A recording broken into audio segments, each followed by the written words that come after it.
Alright, we have arrived at the next episode here in the challenge series. I kind of forgot the number. 68, I'm fairly certain. And you can tell it's been a few days since I've recorded. There's a couple of things to blame, neither of which are terribly relevant to current events. Just gonna gloss over that. Some people probably already know what those things were, so I see not much point. Anyway, gas aside, this episode, it had some struggles recording too. That didn't help. So, there was a race that just refused to be recorded. Or saved. Like, the replay refused to be saved. They haven't been recorded yet. That's what I'm about to do. So, yeah, let's do that.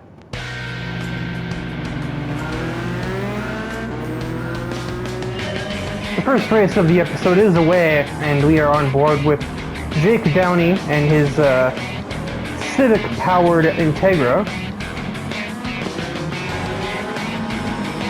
This is one of the more standard fare engine swaps compared to some of the shit we see here in the challenge series. It just took a Honda and put an engine from a newer Honda.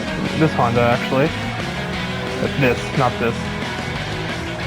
Yeah, he just took the engine from an FK8 Civic and put it in his DC2 Integra, and the horsepower increased by, I think he said it was around 160 at the end of it.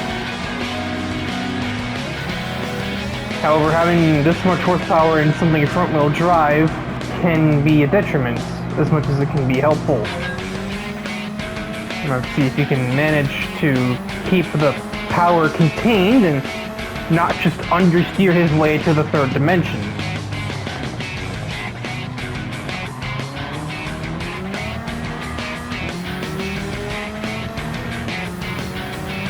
God, that turbo is so loud.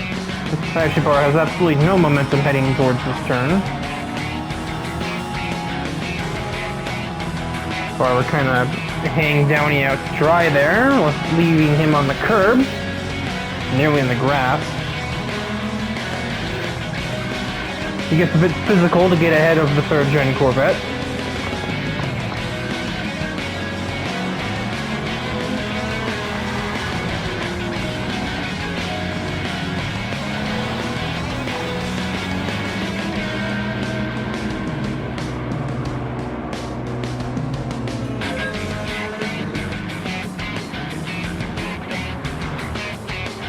In the first lap, Eric got damage, as did John Garrison. Since they're the only two that took damage, I can only assume... Yeah, they even have matching locations on it, so yeah, they just... Eric got a bit clutzy and ran into the back of John, I think. So, traffic situation for Jake Downey, not Scarborough, he's not here. He doesn't have a car in this category. He has one in almost every other one, but not 680. Finds a way ahead of the Testarossa, just embarrasses Kuro through the middle section.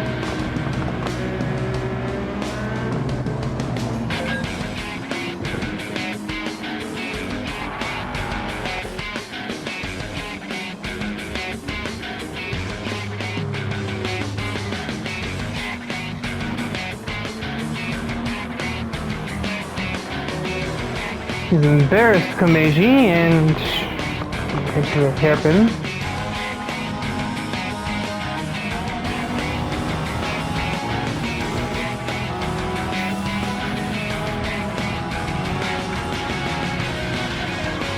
Kaiser might have just played herself there. She had to do too much steering to get herself back on the racing line. That's allowed Jake alongside. They make a bunch of contact, but Jake is ahead nonetheless. You're probably used to braking contact like that. Not like that kind of braking contact. He's used to just kind of shrugging it off and passing anyway. If what I understand of the Burnout World Tour is correct. And speaking of contact, he uses a bit of it to muscle Thrasher out of the way. An Integra pushing a Mustang out of the way. That just seems entirely ironic.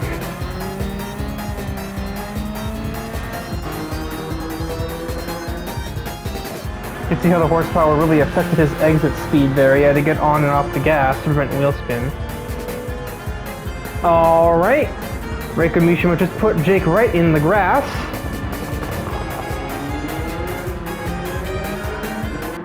And I think Jake just turned across Thrasher, didn't look in his mirror or something. He's on a roller coaster ride through the sand. But he keeps the car pointed forwards. Should get a better angle of what just happened with Jake and Thrasher. Yeah, Thrasher can't go any further left there. That's all Jake's doing. He just forgot to check his mirrors and clumsily just meandered his way into Thrasher's lane. Giving Jake a look at the steering wheel, Thrasher's not even turning it right when this happens. Barely. Yeah, no, Thrasher did not do that. That's Jake Downey just being a clumsy idiot. And he's lucky to have recovered his vehicle back to the racetrack, and you're gonna beep at him like that's his fault.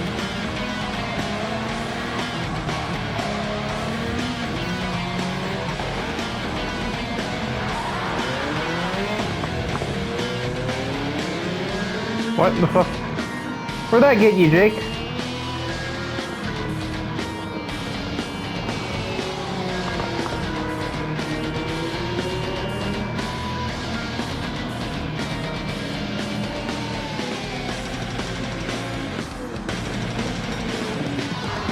Alright, I didn't even do anything here, and he's still driving right the fuck through me. Love that. Love getting damaged because somebody has a stick up their ass. And Stephanie's gonna try and take advantage of Thrasher's now stunned vehicle. Stunned? Stilted? Something vehicle. It's fucked up, that's what it is. And using some more contact, probably a bit of revenge from the start of the lap, which wasn't Jake's fault. Jake Downey will seize the lead with just over a lap of racing to go.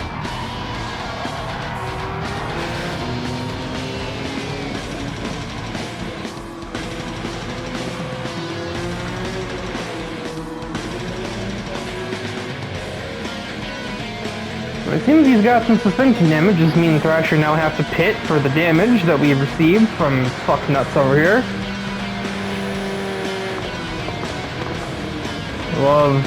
Love that.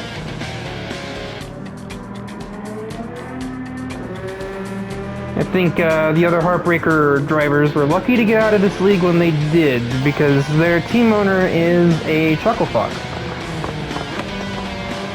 I'll say it. Even though I'm supposed to be a professional commentator here, but fuck that. Professional commentators should be commentating professional racing, not this from the sky. So, no, we don't get that. We don't do that here. As Francesca has snuck her way into third. I don't actually know when or how she got here.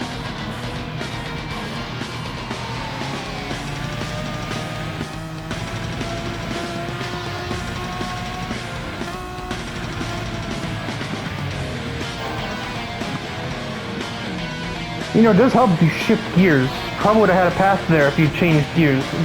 Bruh, there's a shifter in that car, right? Holy hell.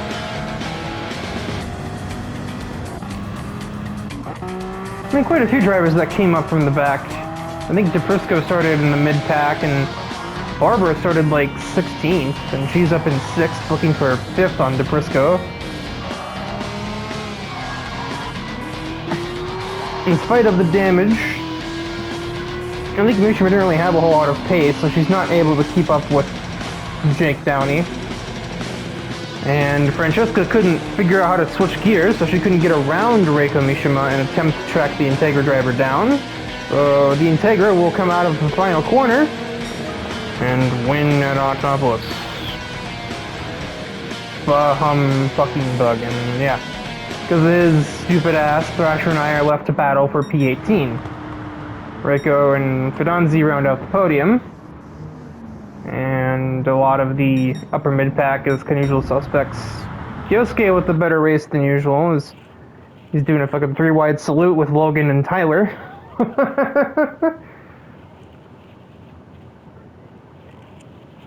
Kyosuke hasn't really had great results, so just the mere 7th place is noteworthy for that FD driver. He's more of a drifter, as I understand. There have been quite a few people, actually, who've lately been like, yo, why no drifting?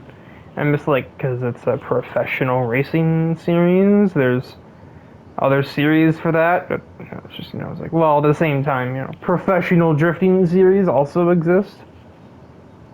But usually you don't mix the two together, and I don't know. Thrasher seems into it. I'm like neutral. Nidori is like mostly against the idea. She doesn't like the whole concept of drifting. She prefers the calculated, the calculated systematic chaos of a race against other people, probably just the spirit of competition. I don't think she realizes that drifting, A, takes its own form of calculation and precision, and B, is also going to be a competition. Not really sure where her head was at when she said that. But anyway, on to the second round.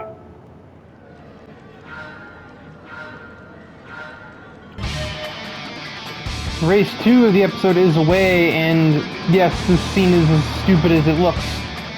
You're at the Barcelona Rallycross circuit, which I sometimes forget even in the game, as everyone understeers and half the field goes off the circuit at first turn. Yeah, so we're at a Rallycross track.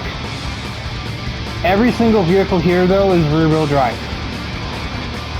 As was apparently some sort of challenge that Nittori and Thrasher came up with, was what happens if we do an off-road race but there's nothing four-wheel drive. And so, yeah.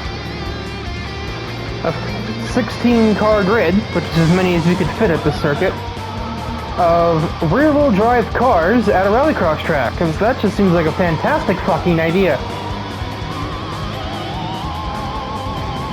We are riding along with Brendan Reed in his appropriately designed Camaro, which, if it references World of Outlaws, sprint cars, aka rear-wheel drive vehicles that always race on dirt, as Brendan just forces his way ahead of my dad. He also inherits dirt racing sort of aggressive driving style, but he also aggressively finds himself sliding off the racetrack.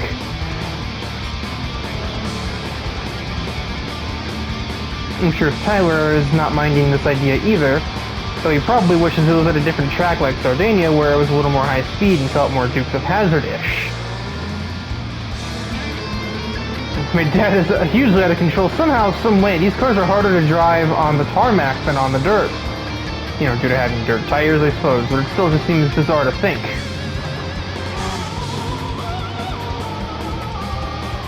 Jake is massively out of control. What the fuck just happened here?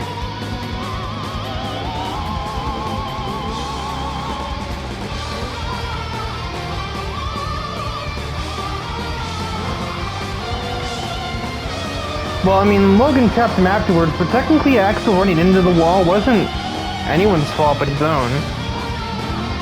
When he overran the turn, probably panicking because he saw Logan there. It's ironic that Nittori doesn't like drifting as a concept, but here she is leading the way at a rear-wheel drive dirt race, which, as you can see, involves a lot of sliding. And guess what that's called, Nittori? Drifting.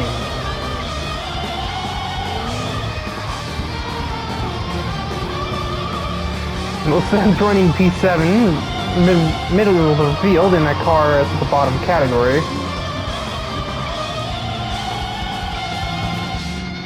Brendan has to tightrope his way ahead of his teammate, and Logan gets to the inside of Kawashiro, and the Firebird driver takes the lead here at the rear-wheel drive rallycross.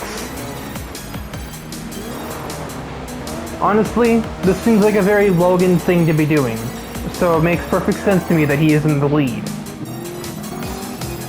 It seems like the kind of idea Logan would have to race rear-wheel drive vehicles on a rallycross track.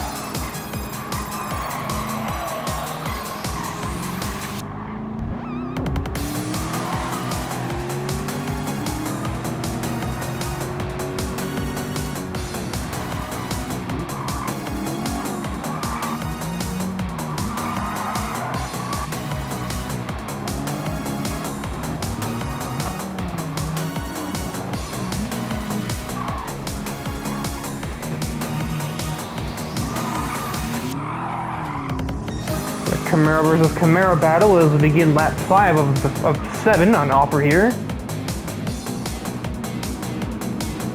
Won't be a very long race. This rallycross races usually aren't very long anyway, so it makes sense.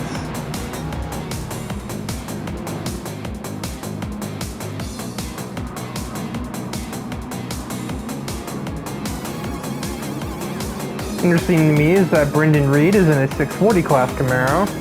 Aya Tsubaki is in a 680 class Camaro, and he's still keeping up with her. Probably because he knows dirt racing a little better due to his knowledge of the world of outlaw sprint cars. Even though this isn't really, this isn't exactly a sprint car track, but the knowledge can still be transferred to some extent, I'm sure.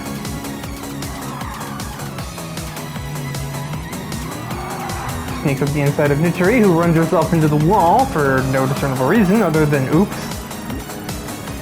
And Brendan moves into P2. I thought Aya was about to just barge Nituri out of the way, but she does not do so.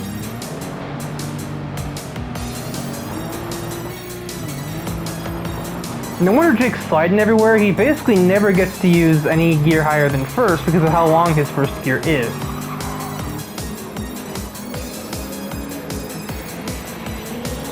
Logan continues to maintain his own, keep the race at his pace here, which isn't very fast paced because we know there's not much cornering grip on offer. Brendan gets some huge oversteer just as he was starting to catch Logan cool.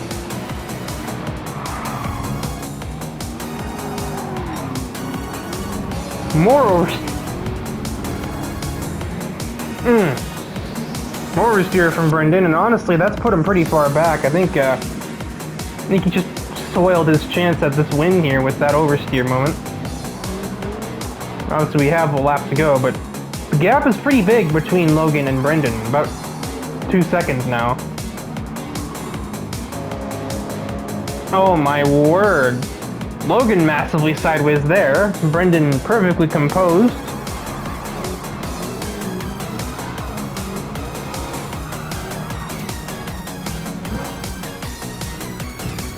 Brendan's giving him the door and the bumper, the whole car, just yes.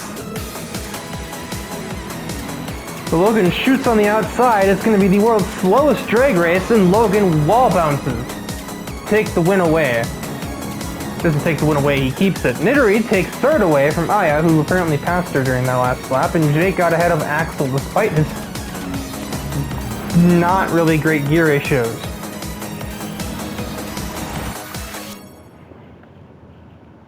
But Logan Cool gets his first W in the Challenge Series. And it's at like the most Logan event I can possibly think of. And the game is not going to load back. Alright. Very, very functional video game we have made here, Polyphony. I should remember this happening in the first Gran Turismo game in 1997.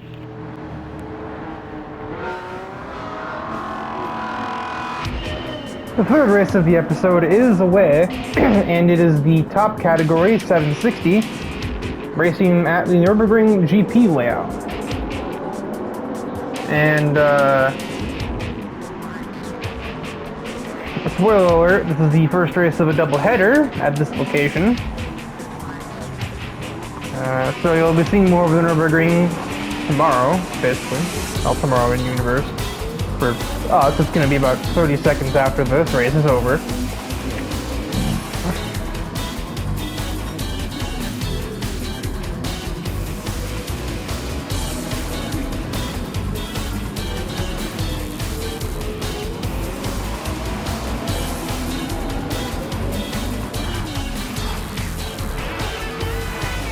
As Yuval Kawakuta is the POV driver, and we just watched him split Futaba and DePrisco 3 wide. Behind them, they continue to use a bit of the bumper to try and get position. Everyone jostles for position on the first lap, so usually it's a little more pushy. But obviously there's limits to that.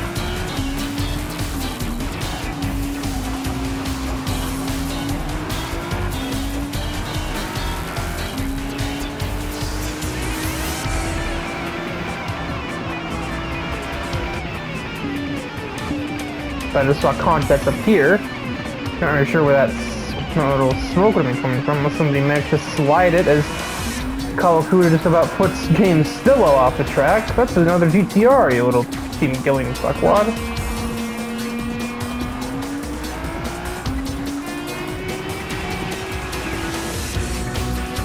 We're going to try and pass Shaughnessy into turn 1. And you won't really have any difficulties with that.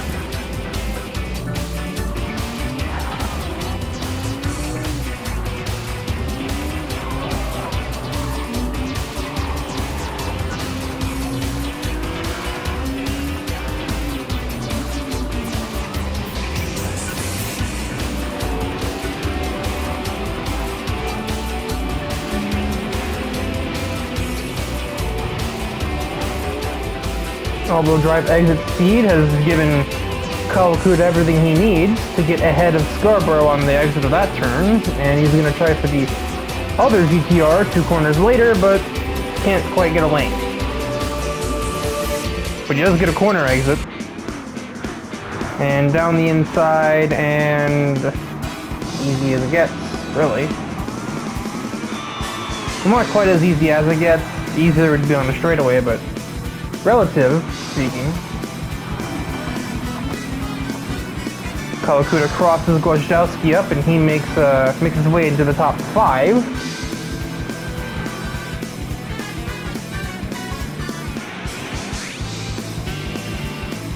The race is kind of split into its separate groups. We have this like top 8, but then it's a pretty decent ways back to anybody else, and Pagier's kind of on his own a tiny bit, and then we have another train with pretty much everybody else that's in the race that wasn't damaged on lap 1. As I was away, Kawakuta got ahead of Harris, and uses the same trick he did on Stillwell, forces Zoya off circuit, and before I can even say he's in 3rd, he's now in 2nd, as he sends it down the inside of Thrasher, and all-wheel drive moment will put him in P2, and he's going to have another GTR model on his hands shortly in the form of Iwasaki's R34.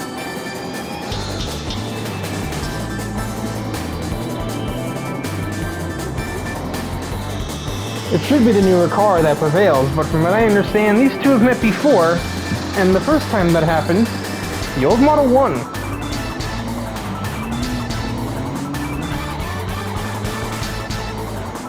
But to see if Iwasaki can repeat that, or if Kawakuta on a racetrack where he's got slightly more experience is going to be enough. He's going to send to the outside here, and he's going to actually make that pretty smooth pass. Iwasaki does the same though in the following corner, and these two don't give up easy, obviously. So it's going to head down to the weird carousel looking thing. Kawakuta brakes later. Apparently gets smacked into by Iwasaki on entry, which Kawakuta makes his disdain for that known, but it matters not. Lead has changed hands and is now in the hands of a slightly newer Nissan. Now he only has to just keep his car on the racetrack for about a lap and a half, and he'll probably have the victory in hand.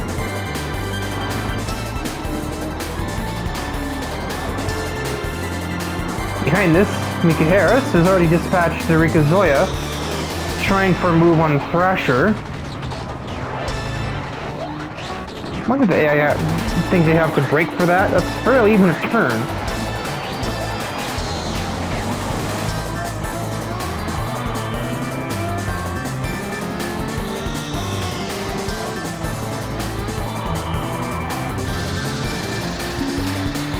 Yeah, I would say Kawakuta's pretty far ahead already.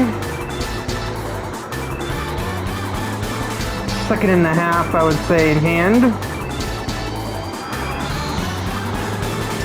Mika tries to challenge the outside of the first turn, but Thrasher positions his car in such a way that Mika can't even find an opportunity to do that. And now it is just a 6-car train behind the F50.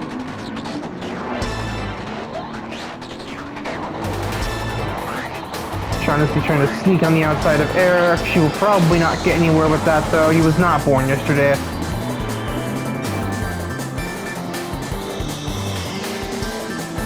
the lead is only growing. I think Kawakuda's got round 2 in this battle of the GTRs. Nismos? No, this is not a Nismo car.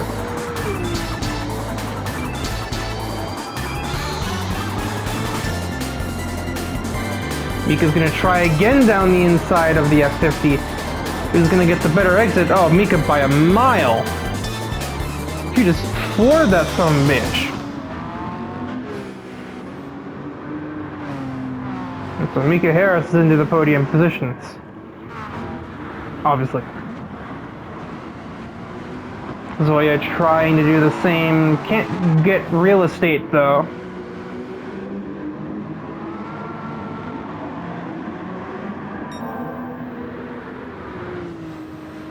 Ursher already got taken once, and he's obviously doesn't want to get embarrassed like that again.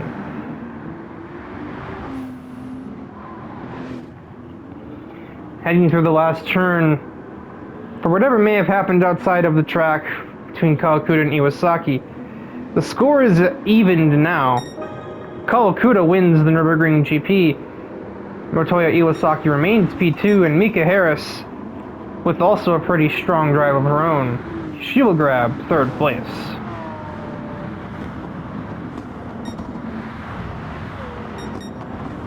Scarborough had a resurgence at the last minute, I believe, going from 8th to 6th in the last lap. But we're not done with Nürburgring yet, as, well, fuck around and find out.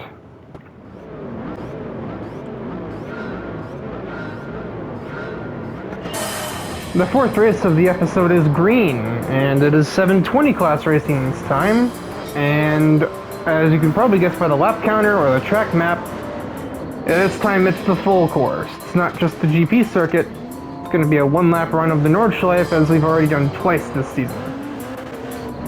Barber, I don't think you can really fit a Corvette there, but whatever. She did it anyway, and she passed Katsuragi because of it.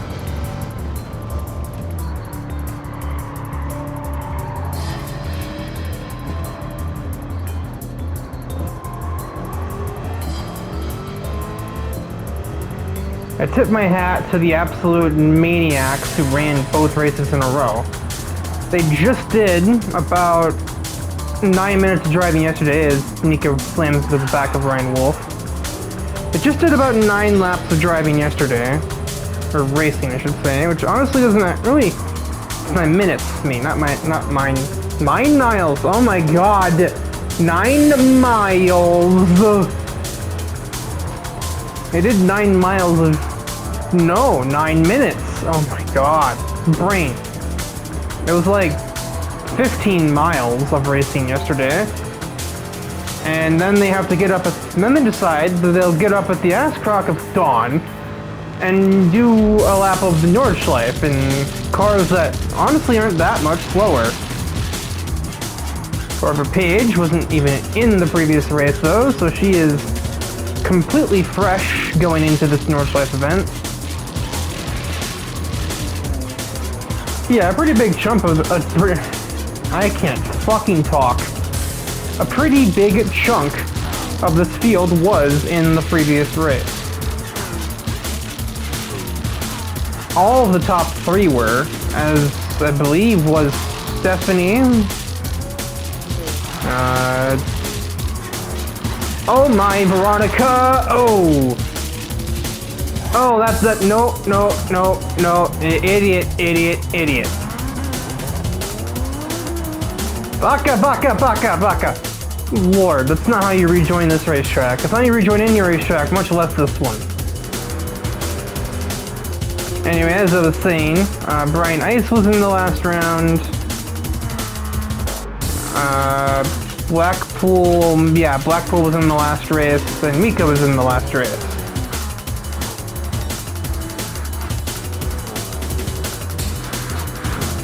Can I get?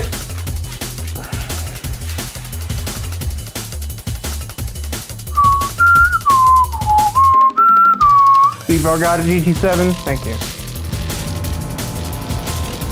Alright.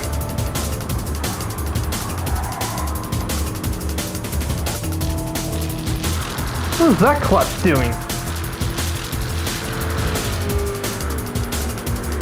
Fucking just... You signaled a bit late there, BMW driver. How appropriate. You used the turn signal for once, but it also didn't mean shit. Eric just palled it right into the back of DePrisco, as he was under threat from Kaiser. And Thrasher is out of here. He is gone. Not really gone, he's like 2 seconds ahead. But that's a lot of the Nordschleife. Barbara has caught this pack of 3.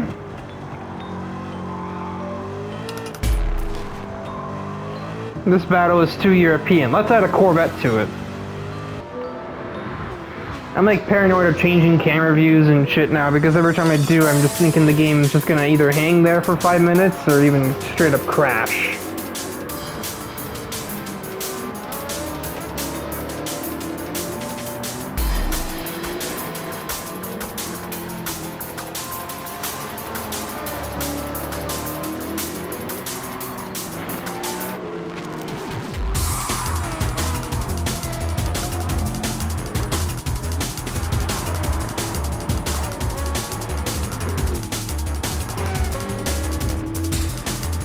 Barbara's gonna try and sneak it down the inside of Eric, but he will close her right off.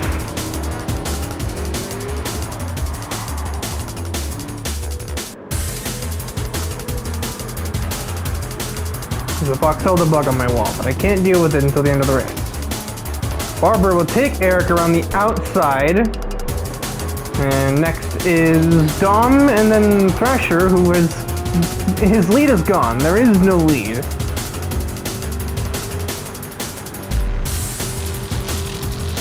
Dom picks up the whole racetrack, so Barbara can't find any real estate to overtake.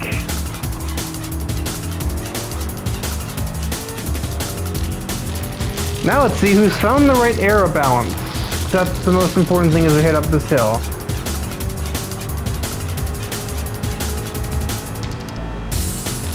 Dom just let Barbara go. I guess probably better not to go too wide up here more than you have to, so I can kind of see the logic. Kind of.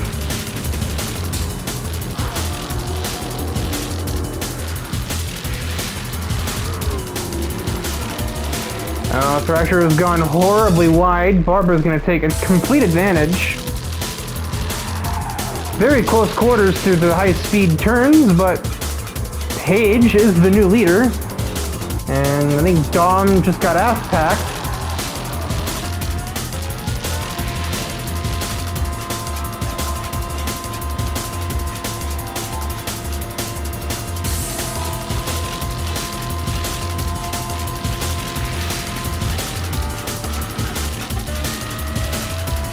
Curious if Stephanie had anything to do with it, other than just mental pressure.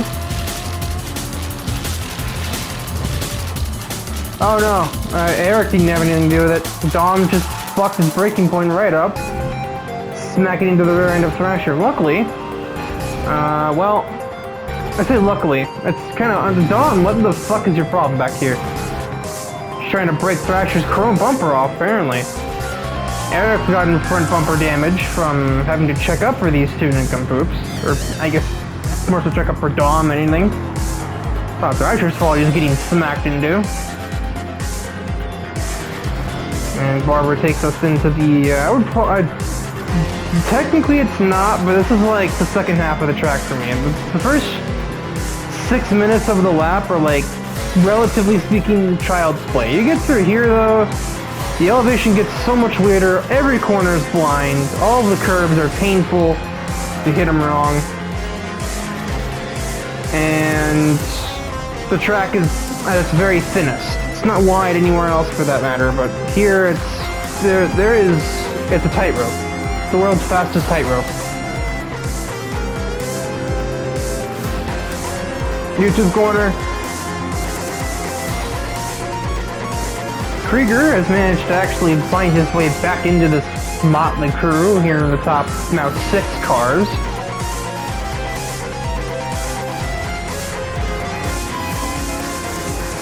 Yeah, that corner is terrifying, and so is this next one. This is where we saw Eric lose the race here last time out.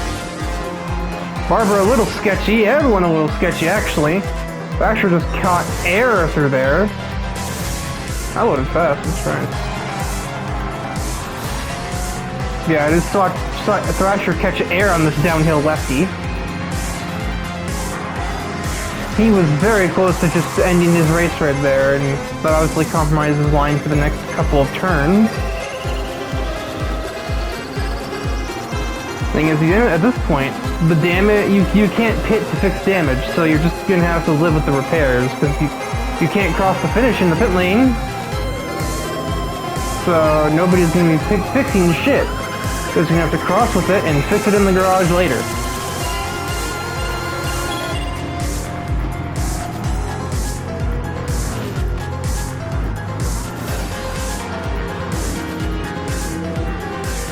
As we now embark on the final backstretch here at the full Nürburgring 24-hour circuit. Hikari has also snuck himself into this little pack of 7. Actually, it's pretty, everyone's kind of a part of it, really. Something that matches that Mach 40 in a straight line. Here comes Dominic, right after Thrasher. They're both at 200 as they head towards the last set of corners.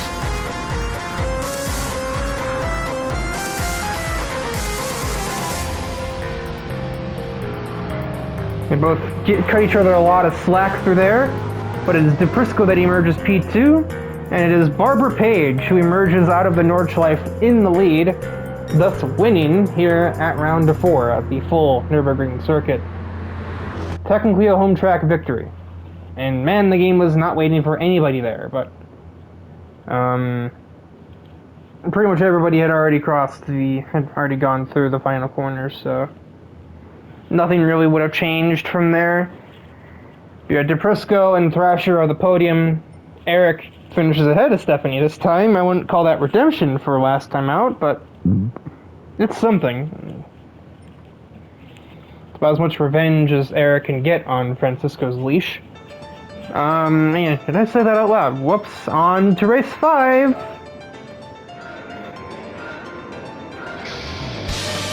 We are away from High Speed Ring's roulette race, as it is very nice, smack into the back of Mustang at the bottom of the screen. And I think we missed the rain by about 5 minutes, based on the cloud coverage. I'm struggling to find the right camera, as it is me who is the camera car here.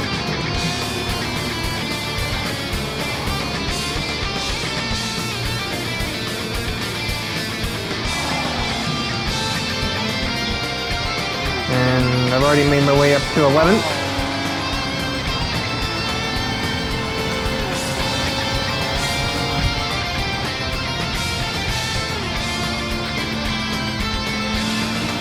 High Speed Ring's an interesting track for this kind of car, as the extra weight that just kind of comes with the territory of driving the Mitsubishi GTO makes the car much more stable at the really long high-speed turns, high-speed rings, such as this one, which enables me to do this and basically not really have any concerns about it. Other than when Gemini nearly cuts me off and spins me out. That's a concern. But yeah, I had such a run here and Gemini just doesn't notice that I'm doing about 20 extra miles an hour over him. I don't care what category you're in. You don't block that unless you're trying to wreck your car.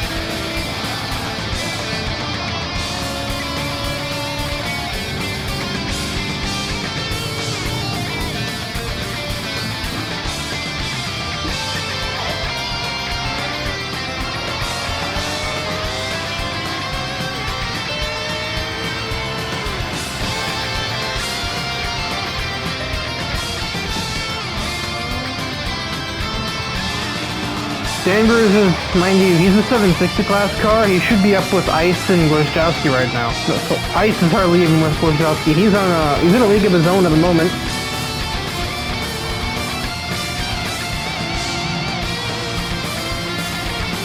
He's got a 4-second lead over Ice at the moment.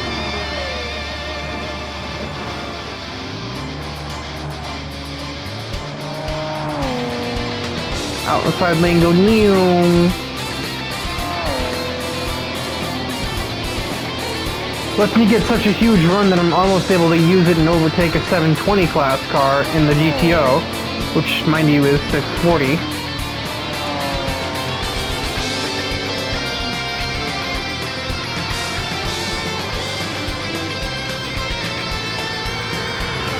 Danvers has almost made his way through the 720 category, and he has the inside lane here, so he may get it done.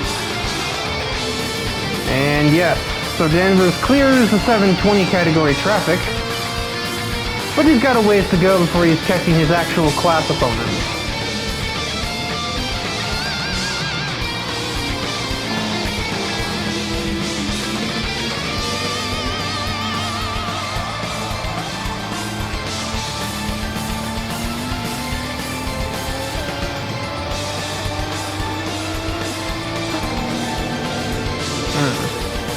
Don't ask.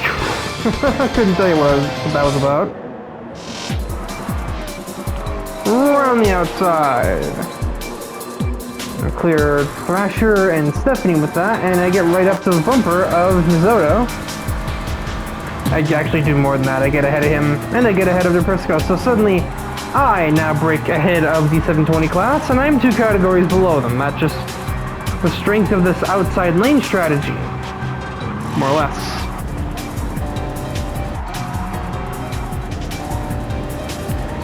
Has its benefits at pretty much every corner on the track except for the 2 S's.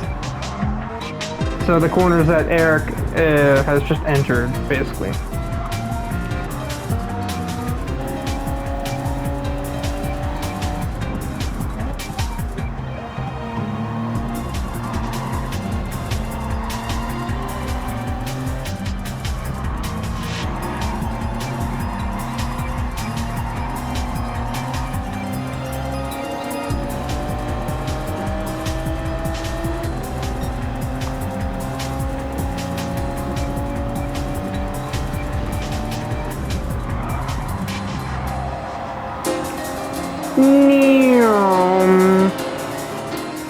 This just looks comedic.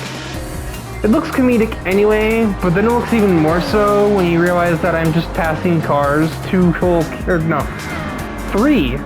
categories above me, and I just passed them like they're not moving because I'm on the outside lane of the track.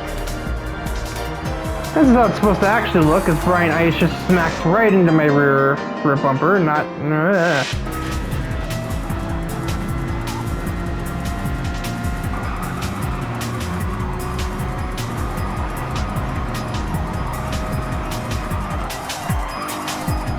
Like, he slid up and I went down because I didn't think he'd be doing that. I figured I'd have Pete hug the inside, I'd have another lane or 2 to move down. So I guess that's no one's fault, but really, no, that's both of our fault, really.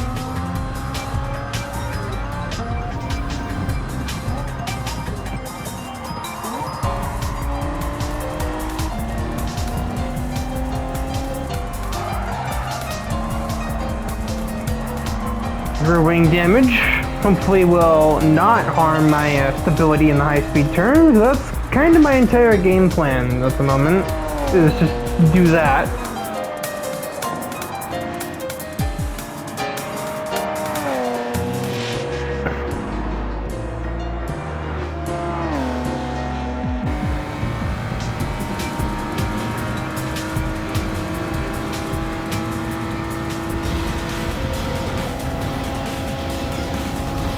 Ice elects to fix his damage. Ultimately, due to the differences in categories, he will only fall behind the 720 class. He's not really at any risk of losing positions to the likes of Axel or to Gemini.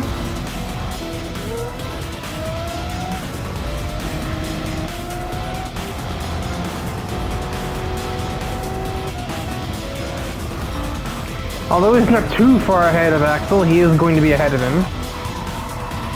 And suddenly, through actual cornering grip, I think Eric maybe took his foot off the gas, decided to get a little too conservative. I'm right on his tail. I don't know how intimidating he might be by you though, considering I'm gonna have like half as much horsepower as him, and I have rear wing damage from Brian Ice. But wait till he sees my super ultra light not braking technique.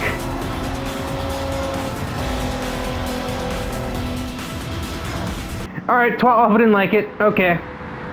Understood. See you later. That's a wrecked car. Jeez, aren't these Fidanzi fuckwits supposed to be, like, clean drivers? What the fuck happened to that? Like, that literally looks like he did that on purpose. Where do I look like Stephanie to him? Like, he has time to see my car there.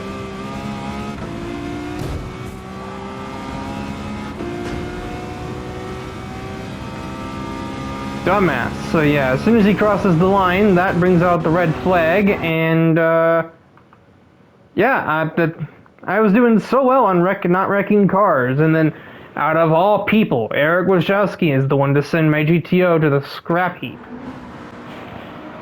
So after all that, yeah, you gotta fucking love that. The Fidanzis will be getting bit of a complaint registered there. Like, he's gonna have all the top speed in the world. You have the straightaway guy, and instead now I don't have the GTO, and you have a win that, I mean, you probably would get anyway, but now it just looks a hell of a lot worse because you got it by taking a guy out that's 3 categories below you. See you in the next fucking episode.